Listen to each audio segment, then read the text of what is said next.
Welcome to Life Beyond the Sirens podcast. The good, the bad, and the ugly. Stories and advice from frontline workers. Welcome back to the podcast, everybody. Before we get into today's episode with Trevor Williams, I just wanted to give a quick shout out to Firehouse Training. So Thursday, August 10th, they have a firefighter interview preparation session at 8 p.m. and it's free. And I repeat that, it's free. I sat in on it a couple weeks ago and it was great. Taught you how to properly use the STAR format. They taught you how to structure other types of questions. They went over 3 or 4 of the common ones that you're going to get in pretty much every interview. Adam did a great job running it. He got everybody involved, everybody answering questions, went over a few mock questions as well. So it was definitely worth checking out, especially if it's free. So I highly recommend jumping in on that course. It's at 8 p.m. August 10th again. So check that out. Also check out Firehouse Training for all your other training needs. I know they have a lot of good prep courses, so go online, check them out. You won't regret it. Another quick shout out I'd like to do is for Soot Soap. So it's an all-natural, biodegradable. It's firefighter approved for sure. It works on all skin types, and I use it personally after all the big fires, small fires. Anytime I'm deconning after an event at the fire hall, I'm using Soot Soap. It really does work. It takes away all the smoky smell. They have shampoo, they have body wash, they have scrubbing pads, they have hand sanitizer. They have a lot of great products to keep you safe. So definitely check out Soot Soap and use LBTS10 for 10% off. All right, guys, welcome back to the podcast, Life Beyond the Sirens. We're here with Trevor Williams, the CEO and founder of the williamskey tool that's used from everywhere from the DOJ to SWAT, USAF, Marines, and all your firefighter departments from North America. So welcome to the podcast. There's a lot of background and stuff that you have done. So I don't know if you want to give a little brief of what you've done, what you've experienced, and then how you got into becoming a firefighter in LA. Sure. Yeah. Trevor Williams here. Thanks for having me on the show. Glad we were able to make this happen. Been looking forward to this. So a little background on me. I grew up as a missionary. I lived in Africa at the time it was called Zaire. And I was there with my family. My dad worked for World Vision doing emergency relief work. So we were there in 94, a long time ago. This was during the Rwanda genocides. So right, Africa was being impacted quite a bit, especially Zaire, which bordered Rwanda. Mm-hmm. So eventually it got a little rough for us to continue living there. And we evacuated to South Africa, where it's supposed to be a little bit safer. And it was in terms of the Rwanda stuff, but South Africa had its own issues with just violence and stuff. So we're there about a year, and then eventually went back to Zaire. And by then it had changed its name to the Democratic Republic of Congo, because of the war and everything. So was in Africa about 4 years, and then it would just continue to be like a hard place to live and very dangerous. So we ended up moving to Connecticut for a little bit to catch our breath. And when I was 12, we moved to the island of Haiti. Haiti, at least back then, nobody knew where or what Haiti was, or they'd always say Hades, which is a different place that you don't want to go to. But Haiti is a island in the Caribbean, and it's attached to the Dominican Republic. Together, they make up the island of Hispaniola, and it's about 565 miles south of Florida. And it's kind of like a condensed Africa. It's 7 million people, grossly overpopulated, poorest country in the Western Hemisphere. And while we were living there, the most kidnappings per capita in the world. So another very dangerous place to live. And same thing, emergency relief work. Eventually it got too rough to stay, and we moved to California, which is where I am to this day. However, I finished up my high school in California, and when I turned 18, my family decided to move back to Haiti, and I decided to stay in California to pursue firefighting. Before long, I wanted to visit my family. And so I hadn't been back to Haiti in 5 years, decided now is as good as time as any, and went to visit the week before the 2010 7.0 Haiti earthquake that devastated that country. It killed over 300,000 people, left another million injured and homeless. And I was there for it, and my family was there for it, and complete miracle. My mom and sisters were in a building collapse, 5-story apartment. They're on the bottom floor. They all survived. However, we couldn't find them for almost 24 hours. Wow. So we assumed the worst for a little bit there. But they were able to get out okay, sustained some injuries, got a little beat up, but they're doing good today. They got evacuated out by the Air Force a day after that. My dad went with them, and I decided to stay in Haiti to help. I knew enough of the language to get myself in trouble, and I had just finished my EMT. I had been working on my fire science classes, and I knew a little bit about search and rescue. So I thought that I would be a good asset to have in Haiti during those critical initial first days where there's, good survivor potential in all these collapses. So went around, joined up with different teams, ran into a couple of different search and rescue teams, and asked to help, kind of self-promoted myself to, see if I could be part of these different teams. And everybody I met wanted my help. So I got to pull body parts out. Nobody alive, unfortunately, with the team that I was a part of. But I joined a helicopter team, which was very effective, about a week later. And we would load up they had 3 helicopters, privately owned. And we'd load up these helicopters with food from the airport and drop it all over the country. And the problem was initially food wasn't getting out, like the relief wasn't getting out to the people of Haiti because they were desperately hungry and would cause riots anytime a truck would pull up to distribute food. And I was involved with 2 of those ground riots and quickly realized that was not the way to do it. So yeah, the helicopter thing worked great. It was fun. It was effective. Yeah, I was living the dream, just getting to work until I dropped every day for a little bit. So yeah, that was the Haiti experience. I was there about a month afterwards, after the earthquake, and helped out for about a month. Worked in some hospitals too, got to help with amputations, and they actually wanted so we have a thing called National Registry, and it proves that you're a EMT and you pass the highest national test. These hospitals wanted that card, but after that they're like, all right, cool, start IVs, help with the surgery, do all this stuff way out of your scope, because it was just a drastic need. And then prisons broke open during the earthquake, so really bad people were on the loose.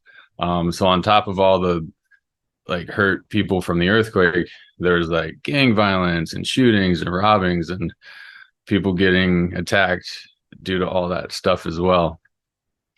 So a very interesting dynamic situation that there was so much need. I just tried to fit in where I felt I could be the most effective, because there were so many places that needed the help and where you could be effective, but I was where can I be the most effective? Mm-hmm. Yeah. So after about a month, it was time for me to go home. I caught a flight back to the States. That's a story in itself, just trying to get out of the country. But I got lucky and I got picked up by a plane at the airport where they were looking for one extra person. Oh, wow. So I got home with no passport, no money, nothing. Just another miracle to the story, I guess. So when I got back to the States, I still wanted to help, and I started a nonprofit building houses for earthquake survivors called Firm Foundation. So we try and go back a few times a year initially, and we put up 39 houses so far. Amazing. Last few years have been really tough to get to Haiti, as especially with since COVID and all that stuff. A lot of people were told to stay home, lost their jobs, and then the violence increased and the poverty increased, and it's been really tough over there. So it hasn't been safe enough to go down recently. Yeah, that's a little bit of my background. Amazing. Yeah, going back all the way to what was it like to grow up in Africa? Like, how old were you when you were there? So we moved there when I was 4. I still have some pretty vivid memories of growing up there. It was, I guess my perspective as a 4-year-old is different than it would be now if I was living there. But I do remember like some beautiful things and some not so beautiful things. I remember like a pretty strong local military presence. You'd see guys running around with guns all the time. At one point, we got broken into coming home at night. Our house was surrounded by a wall with barbed wire. We had a gate and unarmed guard, like kind of like he would watch the premise, but he wasn't like a gun guard. He had a slingshot, but anyway, he opened the door for us and we pulled in at night, and 4 dudes ran in with our car, and they had like guns and ropes and machetes and stuff. And we didn't see them at first. And then our guard started yelling and trying to alert us that we were under attack. And my dad reversed out of the driveway. We all kind of like kept our heads down because these guys had guns, and he floored it without really looking where he was driving, but he made it out of it was like a long, skinny driveway. And then we went and stayed at a friend's house. So I remember that story. Nobody got hurt. We were worried about our guard because we knew they would probably be mad at him for tipping us off, but he survived. He got a pay raise. I hope so. Hope he got a gun too, at least. Yeah. My family was never into guns growing up, but stuff like that. I remember like going on a safari in South Africa, Kruger National Park, seeing some animals, and it was like mostly nice people, and at least where we went, it was nice most of the time, and then like really bad some of the time, a few times. So those are my memories. And I remember when we moved out of there, I missed it a lot. I wanted to go back to Africa. It was like all I really knew after living there for 4 years. But I haven't been back since I was almost 8. Would love to go back. Switching gears to when you're living in Haiti now, like, so where were you when the earthquake happened? I was at an orphanage in Port-au-Prince. Port-au-Prince is the capital of Haiti. I was on the 2nd floor. There was 110 kids in this orphanage, and the 2nd floor had all the special needs kids. And when the earthquake hit, just to give some data on it, it was 39 seconds long. It happened in the evening, 7.0, and it was very shallow to the Earth's surface. And Haiti's infrastructure is like unreinforced concrete built on top of each other. So there's like recipe for disaster there. However, Haiti had never experienced an earthquake before, at least nothing significant. So when the earthquake started, even being from California, the first thought in my mind was not earthquake. I thought it was like a big Mack truck was coming barreling down the road. So that was like the initial like sound, and feeling was just like a low rumble. After about 5 seconds, it sounded like a train was crashing into our building. And yeah, after 5 seconds, it wasn't fun anymore. And there was a American that worked at the orphanage, and she was a lot older than me and had experienced earthquakes in America before, and she yelled earthquake, and I was like, oh shoot, earthquake. All right. So I like held on. I was on the balcony of the 2nd floor, and I started looking for like escape routes where I could jump if this building started to come down, because we started seeing other buildings collapse around us. And I saw a pickup truck down below. I was like, I could probably jump on that and absorb my fall a little bit, but I'm going to feel that one out. Like, I'm not going to jump the gun on that. So I held on. Cracks came in the walls around me, and everything fell off the shelves. Everything got knocked over. All the kids were screaming. 100 kids were screaming. And after 39 seconds, it stopped, and our building had not collapsed. So then I was like, all right, time to get out of here. We grabbed all the special needs kids, got them out to like a little safety zone. There was walls around this building as well, so we wanted to be out of collapse zones from the walls and the building. So we found a little area, had everybody sit down, and there were, over the next like couple weeks, there was hundreds of aftershocks due to the initial 7.0. And some of these were as large as 5.0. So they brought down the buildings that were like barely hanging on from the initial earthquake, and they were happening every couple minutes. So yeah, this was close to dusk in the evening, and where I was in Port-au-Prince, I couldn't see around me. Haiti's mountainous, so it starts like mountains and then all the way down to the ocean, and I was like closer to the ocean, but couldn't see like any other destruction other than like there's just debris in the air, wailing everywhere, and none of the cell phones worked. Like all the cell phone towers went down, and I'm sure there's like a million people trying to text and make phone calls and see if their loved ones were okay. So whatever little cell phone tower remained standing, it was being overloaded like crazy. I knew that my dad knew where I was, but he wasn't with me. So I waited to see if he was going to show up. And a few hours later, he did. And his office is located near my family's apartment that collapsed. So he had gone and checked on the apartment, saw that it had completely pancaked down, didn't find any survivors, knew my mom and sisters had been inside, and assumed the worst. And so that's what he relayed to me when he came and found me. He's like, Trevor, I need to talk to you. And he said it just like I said it to you. Like, he didn't say they were dead, but he said, can't find them. They were inside. There's no survivors. Like, doing the math here, like it's not looking good. What had happened with them is they had all just gotten home from school, and they were my mom, my two sisters were all together talking about the day, which doesn't normally happen. Usually they split up when they get home, and they were all together when the earthquake happened, and they started hearing this pancake collapse, and the wall where they were standing broke open. This apartment's hanging off the side of a mountain. They jump out, the building comes down, they roll down the mountain.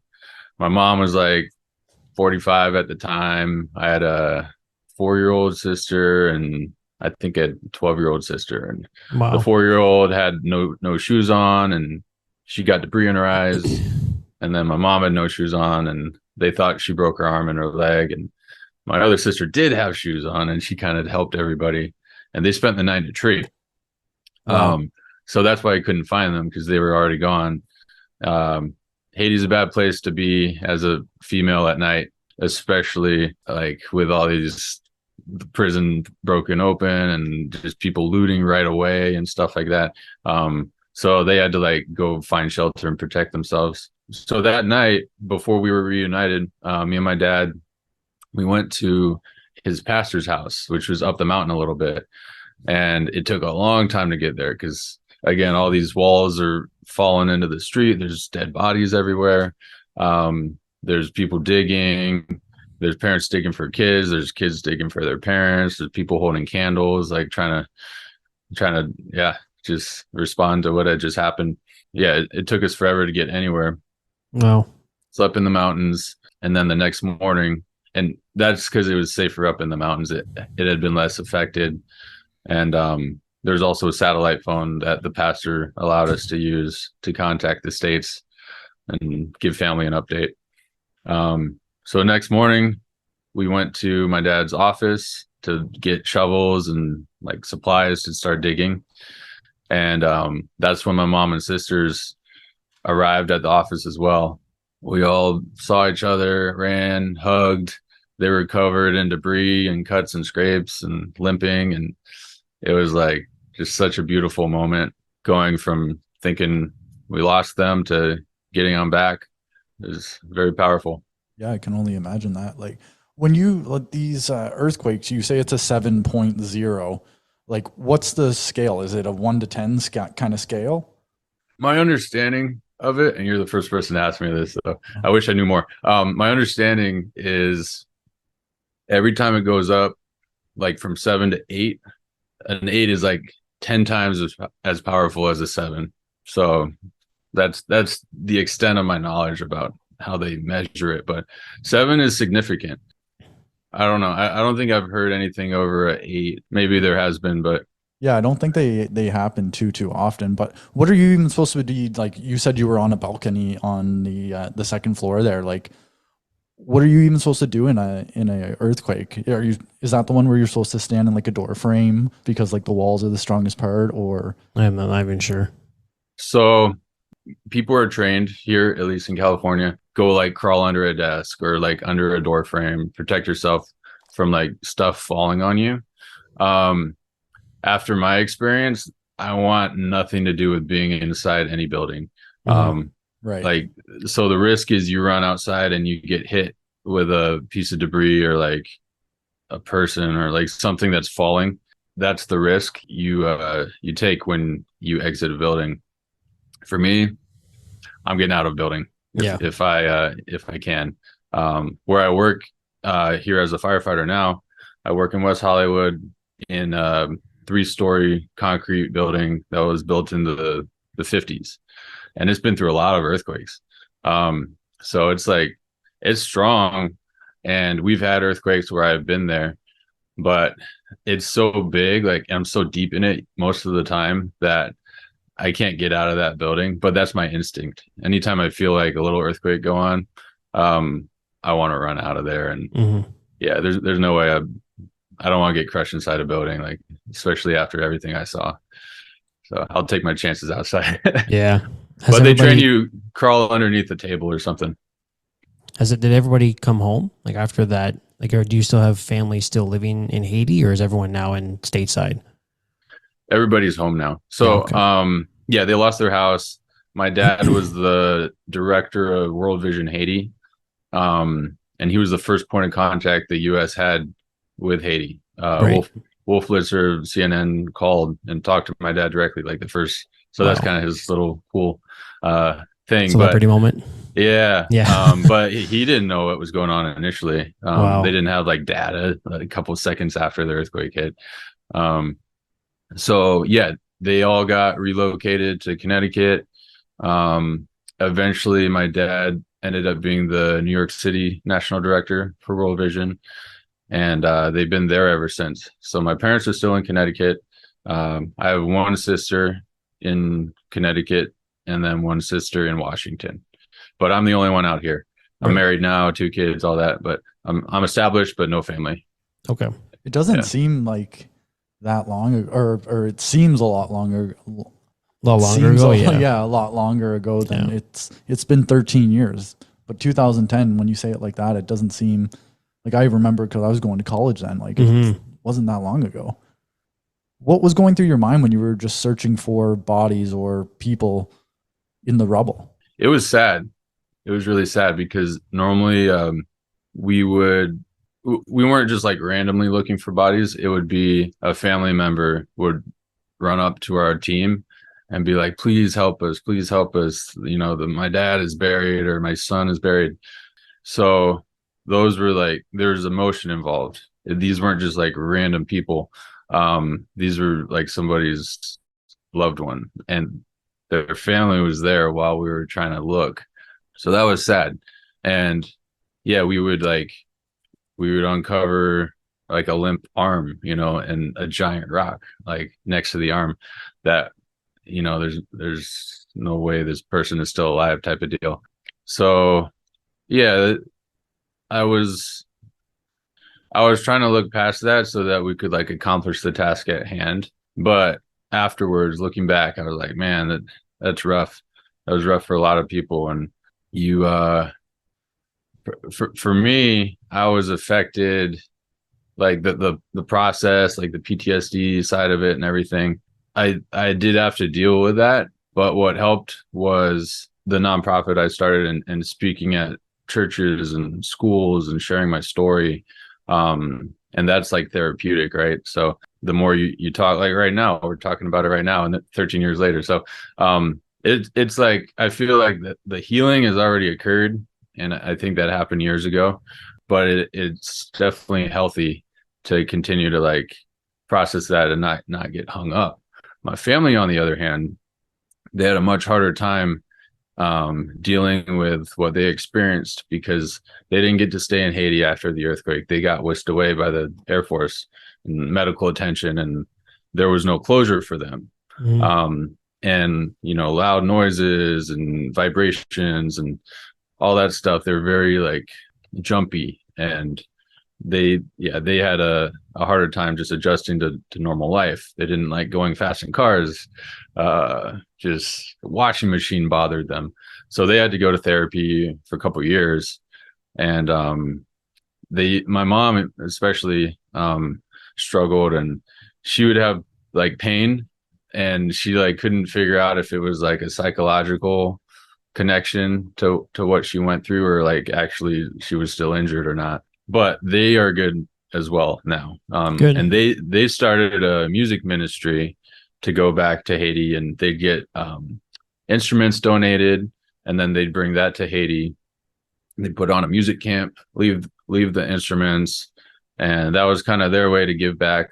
We all feel like we got a second chance at life after the earthquake. Yeah, for sure. So we're like, we have different ways of giving back, but it's also therapeutic. And I guess to share one more story about why I think I got a second chance, which I didn't share before.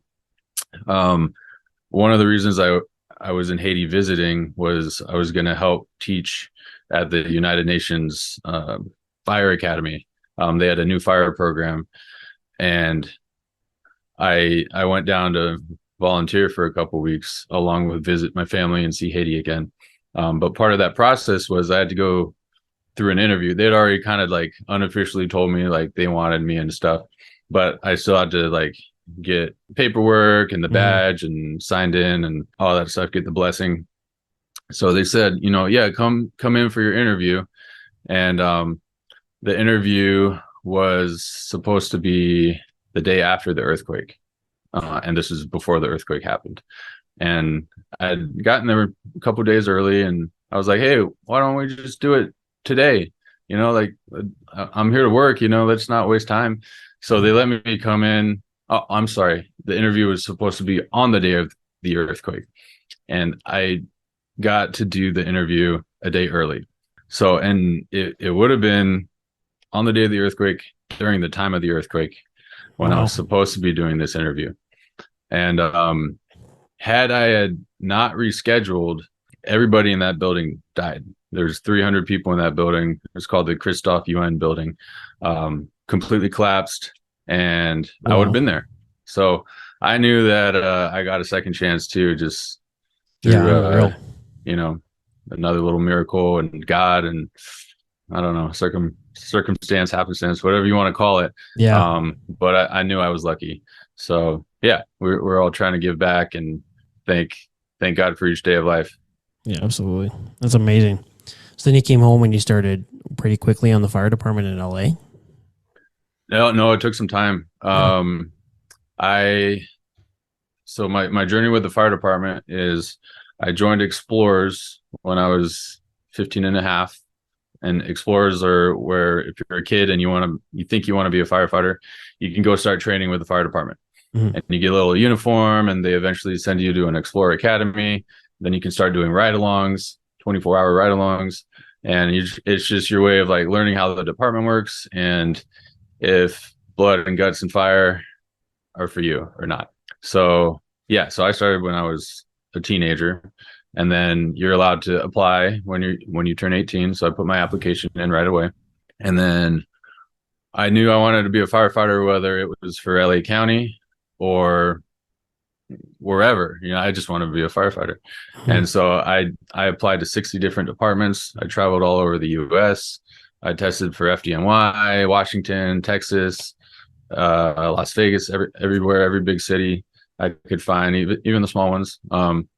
But it's usually the big cities that are like the career departments and pay enough to live on and stuff. Right. So my journey with LA County Fire hiring process took 7 years. And wow. I took the written test, and then there's a long delay, a year before the interview, and there was hiring freezes going on, and you kept having to tell them you're still interested and all this stuff. So it was frustrating. Mm-hmm.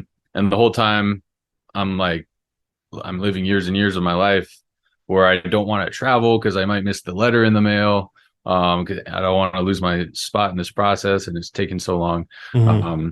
But eventually I got an academy date in, let's see, it was 8 years ago, over 8 years ago now. So yeah, so it took me 7 years to get on, did the academy, and now I've worked in West Hollywood for 8 years, which is a big house. It's one of the biggest houses in our department. We have 177 stations, and we have 39 people that work at this firehouse, split up into 3 shifts. And it's a lot of tradition. It's been there since the 50s. It was the first house to have an aerial truck. We work with high rise. We're one of the only high rise stations in our department. And I've been a lot of TV shows through there too. So Emergency, if you've heard of Emergency, mm-hmm. The first episode was filmed at Fire Station 8. Wow. There's one older than that called Rescue 8. There's one that just aired called LA Fire and Rescue, yep. Where they filmed at our station for about 2 years on and off, and amazing. my station's highlighted in the first episode. So yeah, it's fun. It's That's very great. Dynamic. You get the celebrities, the Hollywood Hills, the Stars, Walk of Fame stuff, and then mm-hmm. you get a lot of poverty too, and everything that comes with that. And then we have nightclubs, we have high rise. It's just very dynamic. And then we have rigs at our station that'll go to all the big brush fires too. Right. So a little bit of everything. That's awesome. Do you have any funny celebrity stories? Let's see. I guess driving on Sunset Boulevard, Arnold Schwarzenegger pulls up, convertible. I think it was a Rolls Royce or a Bentley, smoking a cigar. Everything you'd imagine of him to be, it was. And he reached over and fist bumped my captain. That's amazing. As we were driving. So that was a cool exchange, I guess. Yeah, here and there you see celebrities, but it's not like they're rampant or anything. They tend to keep to themselves for the most part. But there's always big events. They're always shutting down Sunset Boulevard for big premieres and red carpet events, and we don't go to those unless they want us to. But yeah, you just every once in a while you get a glimpse of somebody. First Response Coffee is a company where their mission is to provide the highest quality coffee to all frontline workers to ensure they operate at the highest level. Their beans are proudly roasted in Canada, with a portion of every bag being sold is donated to various agencies to help keep our first responders healthy throughout their careers and especially after their careers. Use code SIRENS15 to get 15% off your next order. If you guys are looking to increase your mood, your focus, reduce anxiety and stress, boost your immune system, increase your muscle recovery and longevity, as well as sleep better at night, look no further than the Cold Protocol. All their tubs are built in North America and built to last, so visit the Cold Protocol today to get your tub now. Use Sirens for 30% off. That's great. So now let's dive into your tool. Where did it come from? What was the idea that sparked to create something like this? My background before getting hired as a firefighter was as a construction worker, specifically as a carpenter installing doors. And I started out as an apprentice. The way I got this job was somebody showed up at our Explorer meeting looking for hard-working, honest, young men and women. We didn't have any women, but I'm sure they were unbiased, to come work construction. So I was like, yeah, I'm out here on my own. LA is tough to survive. You got to hustle out here. So I started working right away, and I treated that job like the fire service. I was, always on time, all that stuff, that keeps you professional. But I would throw my ladder the way that we throw it in the fire service. I'd flake out my extension cord the way we flake out hose. And my mind was, I'm a firefighter, but I'm working this construction job. Right. And the skills I learned, I still use to this day, like carpentry and all the being able to use hand tools and stuff. Those are extremely valuable in the field of firefighting. And any of your listeners who are trying to get hired, like pick up a trade, because you'll probably use that the rest of your life, whether it's in firefighting or whatever. Like the trades are they help you problem solve, use tools. Just, you're going to be an asset the rest of your life. So to backtrack to how the Williams key came about, and for your listeners don't know what the Williams key is, it's a tool that opens doors without doing damage, that I made based on my door construction experience and my firefighter experience. So I ended up installing, thousands of doors and locks, and I know what a door is supposed to do and what a lock is supposed to do. And I almost have like an x-ray vision when it comes to knowing what's on the other side of the door, but there's no absolutes, right? Like I know what's supposed to be there, but I don't know if you installed a drop bar or like did something weird. But for the most part, I know like 6 different ways to get into that door. And I'm going to start with the least invasive and fastest to the most invasive. And when I transitioned from carpenter to firefighter, we were breaking doors like almost every shift. And these doors cost $2,000 to like install, between the frame and the door and the locks and the time. It's a commitment and it's expensive. And I've owned businesses where we've been broken into, and it's such a pain to, like, financially and time, like when your door gets destroyed, on top of your like vulnerability and being exposed to even more elements and insecurities. So I didn't like that. I didn't like that we were breaking so many doors. And I had made some tools for myself as a carpenter. And we would have to get into doors, or we'd get locked out of our own projects sometimes. So I'd made some crude tools that are like the Williams key is today, but the Williams key developed over a couple different generations of modifications. And I had a little wizard bag I'd carry around with me as a firefighter, as a new firefighter. And I know how to pick locks and pick elevators and get into all sorts of different stuff. So I had tons of tools that I would just be like, oh yeah, this is the right tool for the job, or let's try this one first.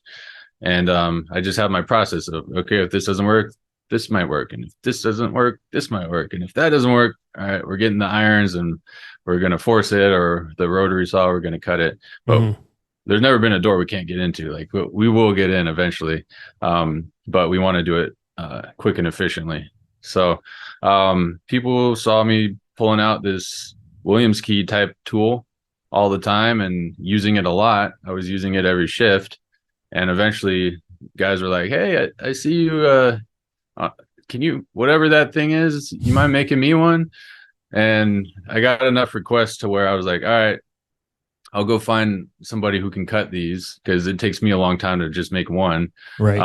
I'll find a faster process. We'll have a batch made. Everybody can have one. Then you guys can stop bugging me.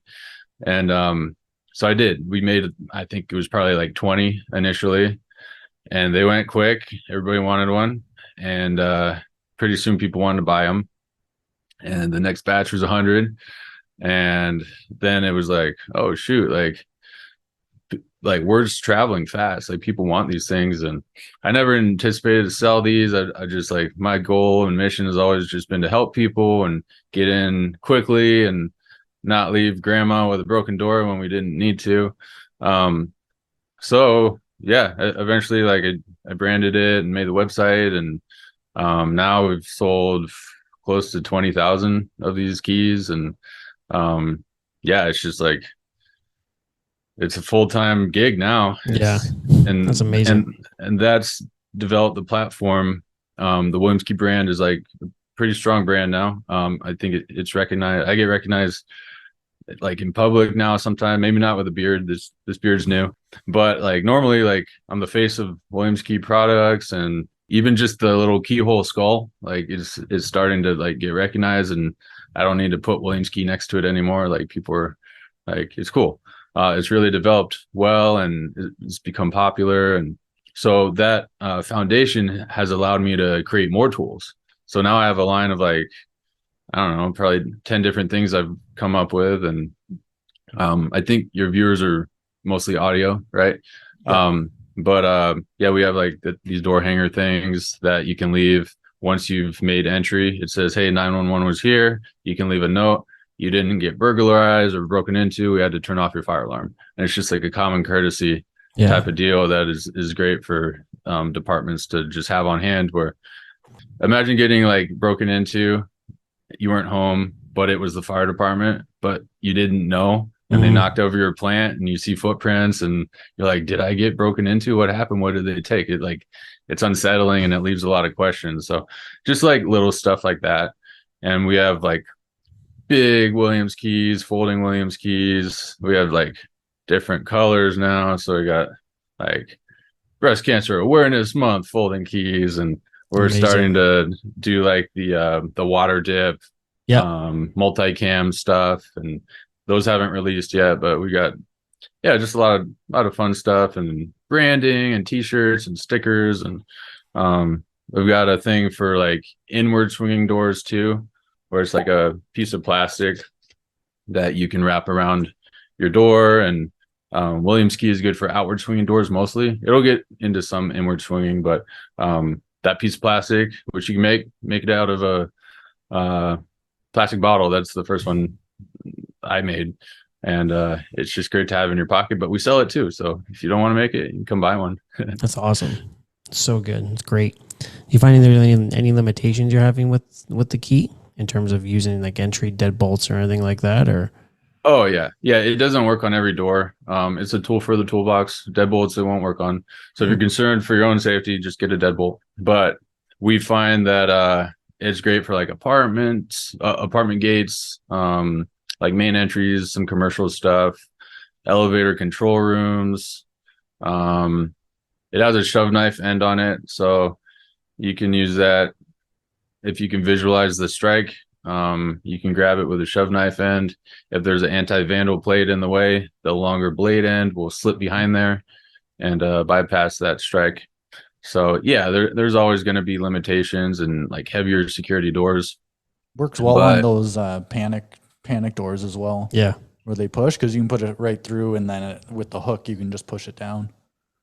Yeah, so that depends. I would recommend a J hook for panic hardware, especially if it's like a double panic. Those are the best ones to be able to bypass.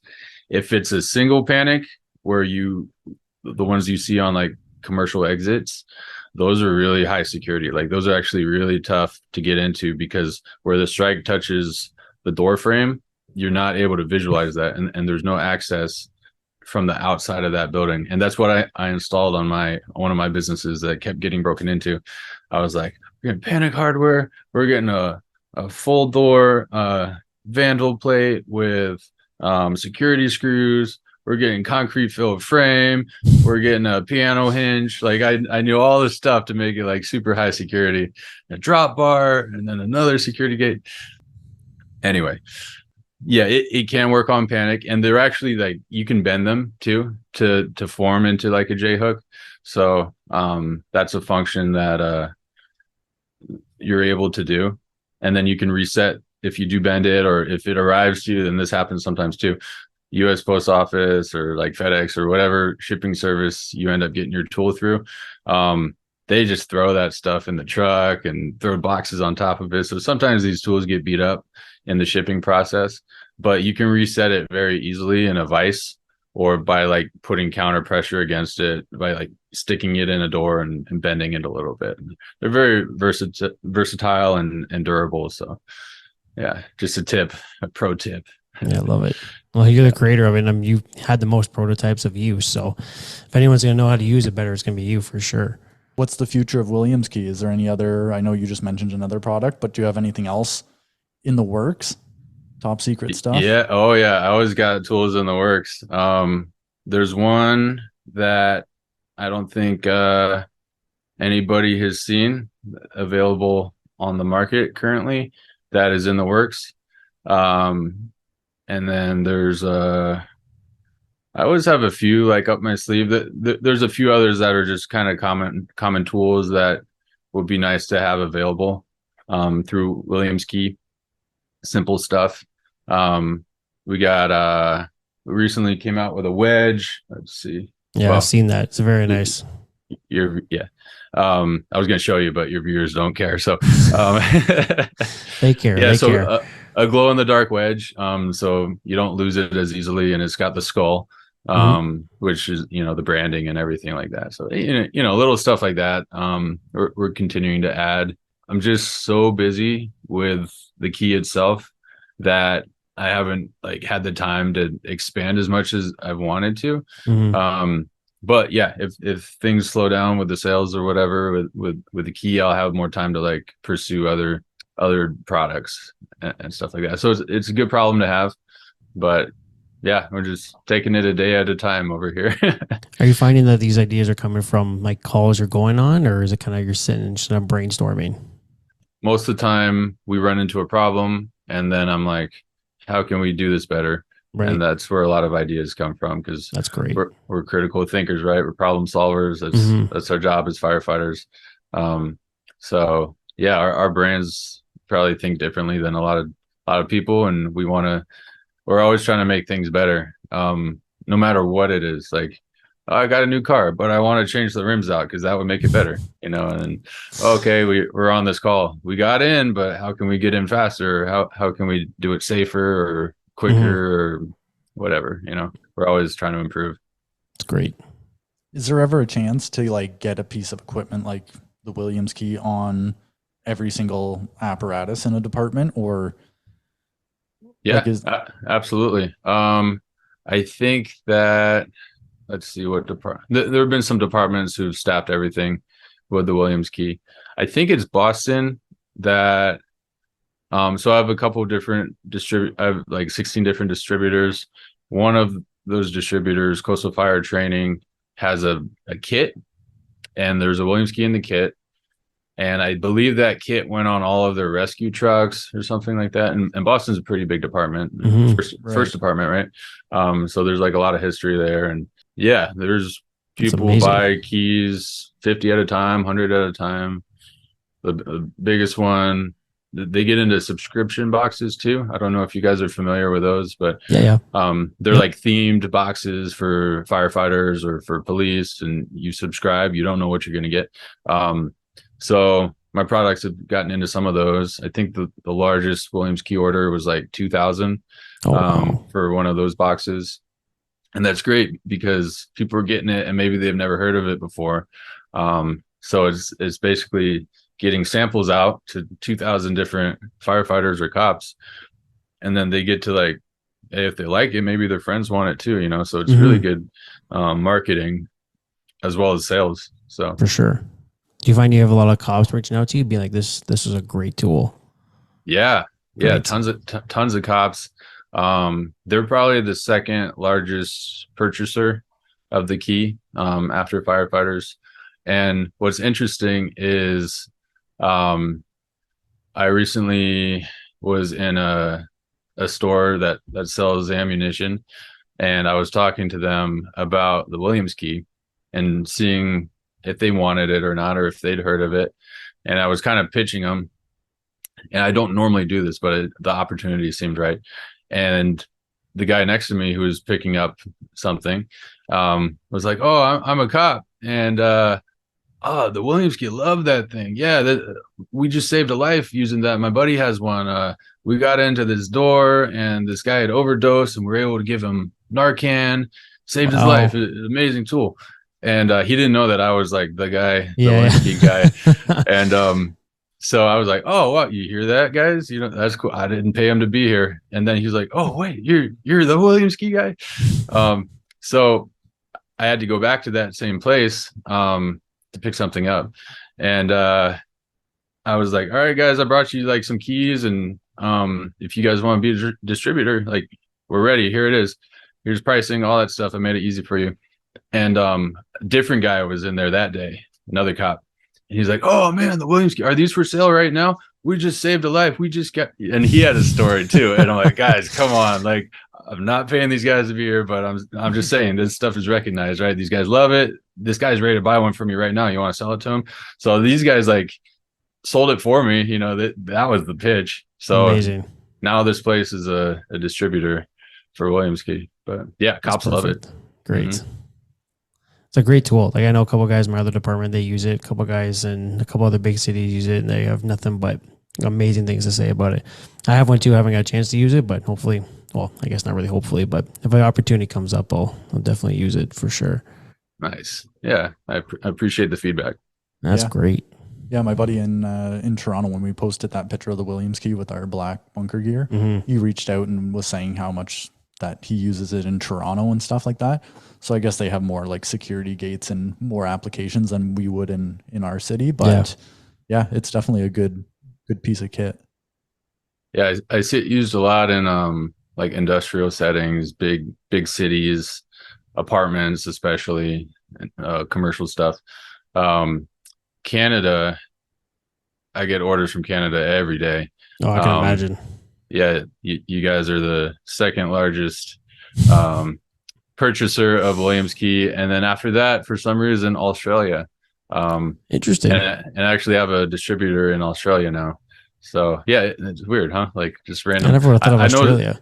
Yeah, and I know like probably some countries are like very high security and their locks work differently, and a williamskey might not work on their door. I don't know. I haven't been to every country, but we've sold to all 50 states a bunch of times over here in the continental 50, and then all over Canada, all over South America, and about 30 other countries throughout the rest of the world internationally. So recently a lot in Europe. I think it's starting to take off in Europe. So I'm getting like Belgium and Germany and Spain and Denmark. And yeah, it's just like, it's cool to see. If you guys can see behind me, I've got a map up there in my office, and you probably can't see the pins, but there's like pins all over it. So every time I see it, I'm sure it's covered by now. Yeah. Every time I see a new location, I'm like, ooh, check the map. And I'll log it. So that's just fun for me. See the progress. Yeah, that's super cool. You have any other little pieces of advice you can have for any firefighter that's trying to get on? Guys are they've been on for a little bit. Yeah. So the guys trying to get hired, don't give up. It's a long journey. It's extremely rewarding. It's not a job. It's a career. It's a lifestyle. It is a family. So you won't realize that until you get on the job probably. But when something happens, those guys and gals are there for you. Like they will die for you. So it's being part of something bigger than yourself, and you're trained to die for them too. So it's like it's sacrificial. We give up a lot of our lives. We're at the station a lot, being away from our families and stuff. But there's a lot of special moments there where it all becomes worth it. And there's a lot of like hardship in between that, where you're tired and you're frustrated, or you might not want to be in that scenario, or a really messy call that you just did not enjoy. But then you get a moment where you saved a kid's life, or you fought a fire and you did your job really well, and the guys are proud of you, and you actually made a difference. Those are the moments where like we strive for those moments, and that's what makes it such a good career. And it's worth it. So don't give up. Like it took me 7 years to get hired. Put in your application everywhere, leave the doors open. Don't say no to stuff. Like don't say no to like meeting somebody new. If you're an introvert, like just meet more and more people, because you never know who's watching you, who's watching your work ethic, or who you're going to meet that can make the difference for you. So those would be my words of advice to people trying to get hired. For those who have a williamskey, I love the feedback. I'm very personable. So if you have questions, frustrations, anything like that, reach out to me. I can talk you through a door, send me videos, send me pictures. We can discuss what the problem is. On top of that, I like content. So if you did a really good job getting through a door, you want to submit a video or a picture, I will try and use that. I love that as well. Amazing. Can you talk as well, just before we wrap this up, just a little bit about, you're the definition of someone who's, had some traumatic stuff happen and PTSD and, having to get over it and then dealing with what you had to deal with to then continue that as a firefighter. Can you kind of touch base on some of the tools and tips you can have or advice you have for the guys that are struggling with it, or even when you recognize it as a firefighter, what to kind of do towards it? Yeah. It's been a journey for me. I think making lemonade out of lemons is what I would like reference. Bad experiences where you take them and you make the most out of them. Don't let those bad experiences destroy you. Because we are those out there listening that need to hear this. You're stronger than you think, and it'll make you into a stronger person once you overcome these hardships, right? So what doesn't kill you makes you stronger. Don't let it kill you. There's people out there that want to help you, even if you don't know it. So reach out to a friend or a loved one that care about you. Even reach out to me or these guys. Like all the firefighters out there in your life, they want you to succeed. They're there for you if you're going through a hardship. So that being said, talk about what you're going through. Don't hold it to yourself. And it sounds cliche, but it's very important. Like you need to talk about what you're struggling with, because otherwise, like sometimes you need to hear it yourself, like said out loud, in order to like recognize that you are struggling with something. So there's a light at the end of the tunnel. Keep pressing forward, one step at a time. And sometimes you need to like look at putting that one foot in front of the other versus the big picture, because that can be overwhelming. So just keep making small forward progress and you'll get there. And there's a lot of people in your life that are there to support you as well. I appreciate it. Yeah, that's exactly what I think everyone needs to hear. So those are great words to end this with it as well. And then just before we end as well, you're the CEO, so plug away. Where can we find the Williamskey? Where are you located? Go for it. Yeah. So williamskey.com is the best place to buy a Williamskey from the source. We're not on Amazon, so don't ask. Firestore.com carries it. Chief Miller carries it. Coastal Fire Training carries it. A lot of companies you've heard of carry Williamskey. So there's a lot of places to find it. But williamskey.com is the best place. Instagram is the Williamskey. TikTok is the Williamskey. YouTube is the Williamskey. Lots of videos out there, lots of training. So if you're confused about how it works or want to know more, go check out some videos. There's videos on the website as well. And then if you want to email me, thewilliamskey@gmail.com, I will respond. I'll get back to you. Amazing. Well, thanks again for coming on. This was great. Hearing your story and everything you've gone through to still, keep pushing and creating all these amazing tools for the fire service is fantastic. So thank you. Appreciate it. Thanks for having me, guys.